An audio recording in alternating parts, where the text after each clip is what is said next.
c'est dans la brousse, à l'écart de tout lieu habité, que les Bendélé subissent leur retraite d'initiation. Dans cette confrérie secrète Baya, l'enseignement initiatique, à la fois d'ordre physique, moral et spirituel, est centré sur l'apprentissage et la maîtrise de la danse. La retraite est placée sous l'égide des esprits ancestraux. Elle s'effectue pendant la saison sèche dans un campement rudimentaire et secret établi près d'un petit cours d'eau.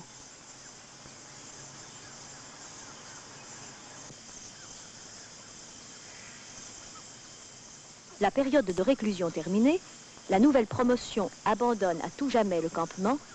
Y revenir équivaudrait à un arrêt de mort. C'est là que, sous la direction d'un maître spirituel et d'un moniteur, les adolescents ont acquis, au prix d'une discipline sévère, des règles de conduite, ainsi que des connaissances ésotériques, parmi lesquelles figure notamment une langue secrète.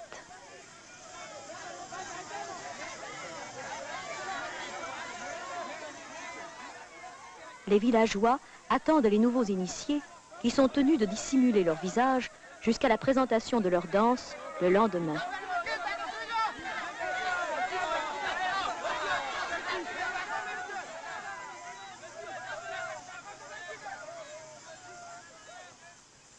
Les enfants de la danse se montrent alors dans la beauté de leur parure. Leur corps est couvert de poudre rouge. Leur chevelure, enduite de résine, est semblable à un casque de perles luisantes surmonté d'une queue d'antilope. Ils ont revêtu un cache-sexe en écorce battue, décoré de cauris, de perles et de pendeloques de fer qui s'entrechoquent à chacun de leurs pas.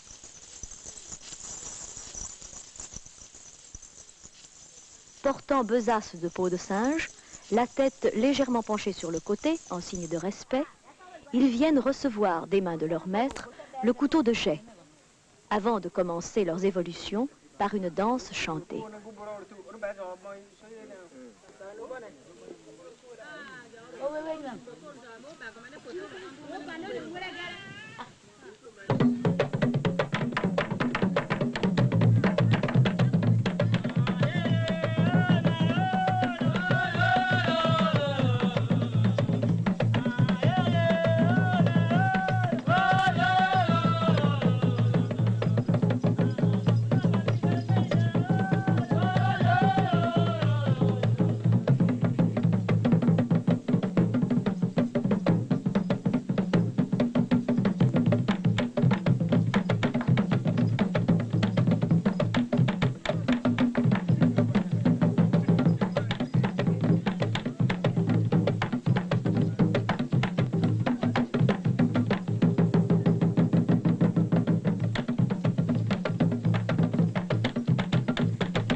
Après cette danse, les Bendélé vont déposer sacs et couteaux au pied des tambours et se livrer à l'exécution attendue du kolongo, morceau de bravoure de leur répertoire. Le kolongo, mouvement en langue secrète, désigne une forme d'expression complexe qui réunit danse, pantomime et chant. Les figures s'inspirent d'attitudes animales ou humaines, transposées de manière à en restituer visuellement l'essence. Elles apparaissent à intervalles irréguliers à l'intérieur d'une continuité rythmique et chorégraphique.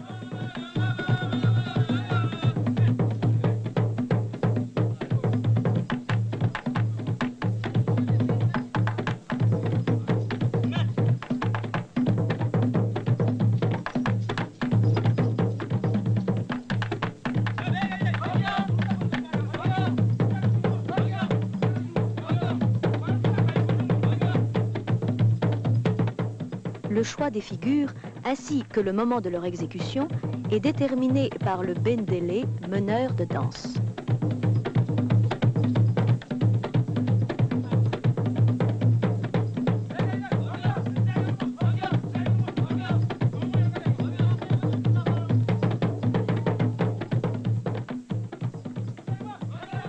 Ainsi apparaissent tour à tour l'homme invitant la femme à s'allonger auprès de lui.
Le singe batifolant dans les branches.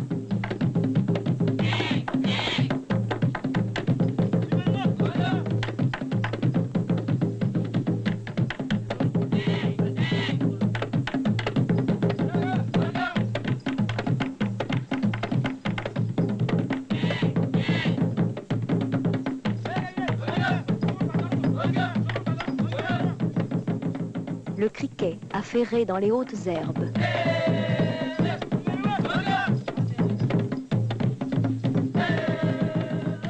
Le nombre et la forme des figures ne sont pas limités conventionnellement.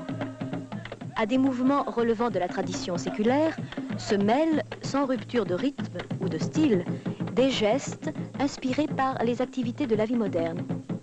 Le chauffeur qui tourne la manivelle,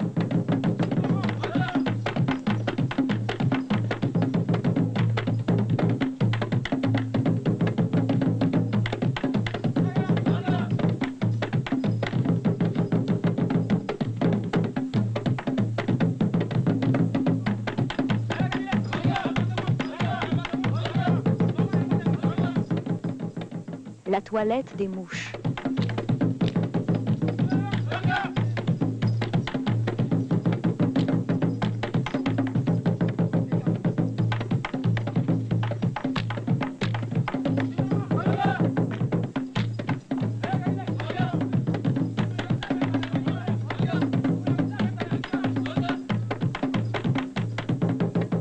La pintade grattant le sol.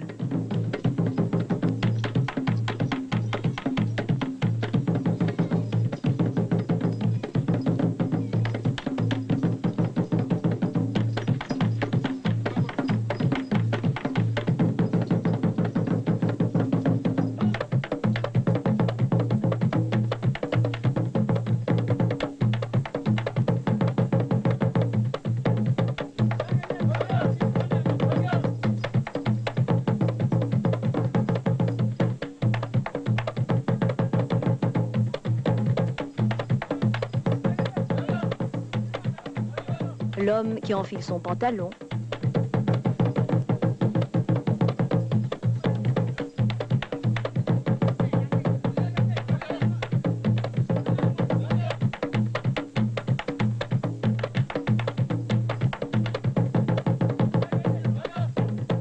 Le chasseur épaulant son fusil.